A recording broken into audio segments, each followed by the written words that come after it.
Doctor గారు, deep brain stimulation చికిత్స ఎలాంటి సందర్భంలో చేస్తారు? ఈ విధానం ద్వారా దుష్పరిణామాలు ఏమైనా కలుగుతాయా తెలియజేయండి అని అడుగుతున్నారు. ఈ ప్రశ్నకు డాక్టర్ గారి సమాధానం ఇప్పుడు తెలుసుకుందాం. డీప్ బ్రెయిన్ స్టిమ్యులేషన్ అంటే ఏంటి? ఇందులో ఏం జరుగుతుందంటే మనకి మెదడులో ఎలక్ట్రోడ్స్ కొన్ని పెడతారనమాట. అంటే ఎలక్ట్రికల్ యాక్టివిటీని కలిగించే కొన్ని చిప్స్ లాంటివి.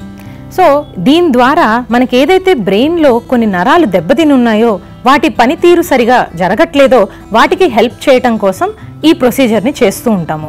ఇక దీన్ని ఎలాంటి కండిషన్స్లో వాడతారు అంటే, ముఖ్యంగా రీసెర్చ్ అనేది పార్కిన్సన్స్ డిసీజ్ మీద జరిగింది.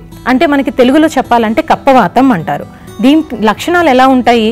మెదడులోని డోపమిన్ తగ్గిపోవటం వల్ల బాగా నెమ్మదిగా అయిపోవడము, మనిషి రోబోలాగా కదలికలు అనేవి చాలా స్లోగా అయిపోయి సరిగా కదలలేని పరిస్థితి, లేదంటే అతి వేగంగా వెళ్ళి కింద పడిపోవటం, ఇలాంటివి చూస్తూ ఉంటాం అనమాట. ఇకపోతే పార్కిన్సన్ డిసీజే కాకుండా కొన్ని రకాల ఎసెన్షియల్ ట్రెమర్స్ అని, డిస్టోనియా అని, కొన్ని సైకియాట్రిక్ ప్రాబ్లమ్స్కి కూడా ఈ డిబిఎస్ అనేది రీసెర్చ్లో ఉంది.